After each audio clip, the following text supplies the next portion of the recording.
The board of directors and Mr. Melvin had made an executive decision to have a harbour located at Vicarstown. The harbour was to help export goods from the other railway. As a result, the pack and the heavy goods engines were tasked with helping to build the new harbour. The other engines didn't mind this at all, but poor James was jealous, which to the other engines was a surprise. Why should Henry and Peter and the others be the ones to help with the project? If anyone should be tasked with this kind of work, it should be me. Then again, James, You would just complain. Like you're doing now, actually. Oh, ha ha, real funny, Tom. You are a real comedian. The engines knew the real reason why James was complaining was because Murdoch had been allocated to Vicarstown for the time being to help transport waste and supplies to and from the site to the other railway, leaving James to handle his trains as well as his own. Ridiculous extra goods trains with no passenger work. Oh, how fun it is to handle such important trains. Thank you for taking my heavy goods, James. I really do appreciate it. Great, there goes the big orange monster mocking me. James grumbled as he entered Croven's gate and dropped off his train. This, unfortunately, went on for several weeks, and this was getting on James's nerves.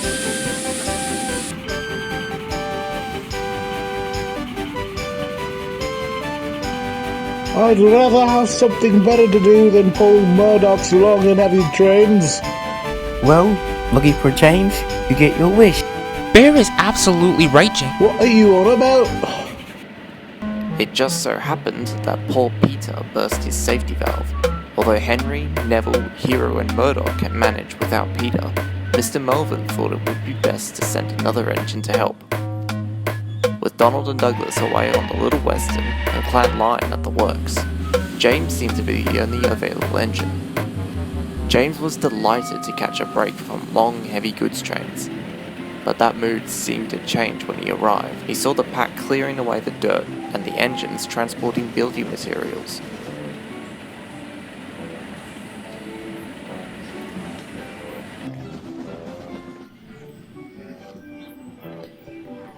What on earth is this? Is there a problem, James, that we can help you with? I thought I'd just be supervising you guys and not need to turn a wheel. And where did you get that idea from? Hard work makes a really useful engine. Don't remind me. Anyways, James, I need you to transport those empty containers to Brendam Docks. Why can't you get Murdoch to do it? He's just sleeping over there. That's because Murdoch has been delivering goods non-stop all week. The way things work around here is you work a 42-hour shift of delivering. Then you get to relax. And whose silly little idea was that? Ours. Doesn't change the fact that it's silly. And James puffed away. James found that all throughout the day, he was tasked with work upon work upon work. And that night, James started to rant about the hard-earned labour he was doing. Why did the board of directors agree to this? It's bad enough I have to handle extra workloads on the main line, but now I have to show my versatility on a harbour that probably won't get done until the year 2025. Oh, quit complaining, James. We're about 95% done on this project.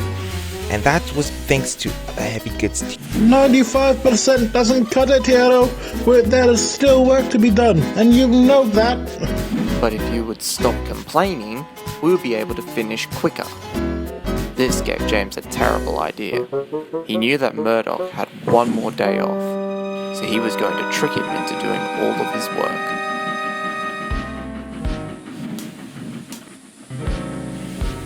Morning, Murdoch. How are you doing?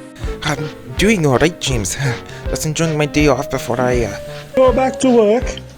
Yep. So, what brings you to me?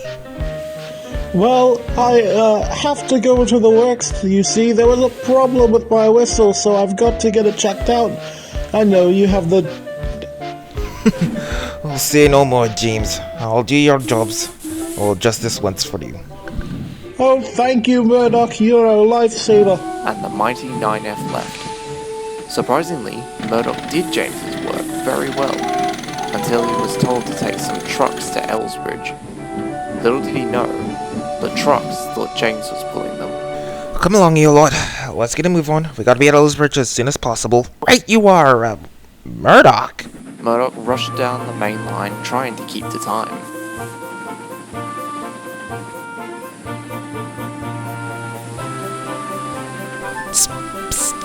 Guys, what should we do? Can't trick Murdoch. Murdoch's been really kind to us. So then what should we do? I've got one. Why don't we teach James a lesson through Murdoch?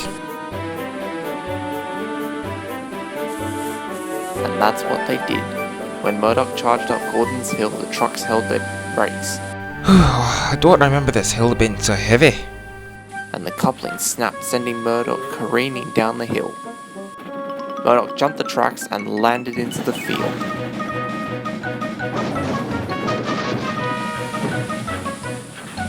Oh, feels like fuse boxes. Is everyone alright? That was a really nasty accident I just had. Oh, we're alright, Murdoch. We got out just in time. Thank goodness. Phew, that's good to hear. Nothing but to do than just wait. Meanwhile, James was resting in a siding when Mr. Melvin arrived, and he did not look happy. You! I can't believe you tricked Murdoch into pulling your goods train. I just got a call from his driver saying he got into an accident because of you. An accident, sir? Oh yes, I swear to you, number 5, there'll be some big punishment for you and your crew. James felt terrible and decided it best to help get Murdoch back on the tracks.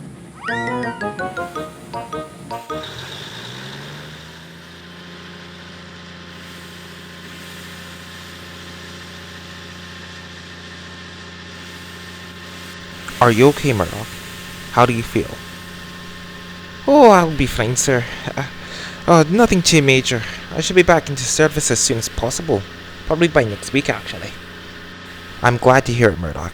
As for you, James, you will be helping clean up the harbor now that we've finished the construction of it. And I don't ever want to hear any complaints coming out of your smoke box. Understand? Yes, sir. Sorry, sir. I think James learnt his lesson, don't you?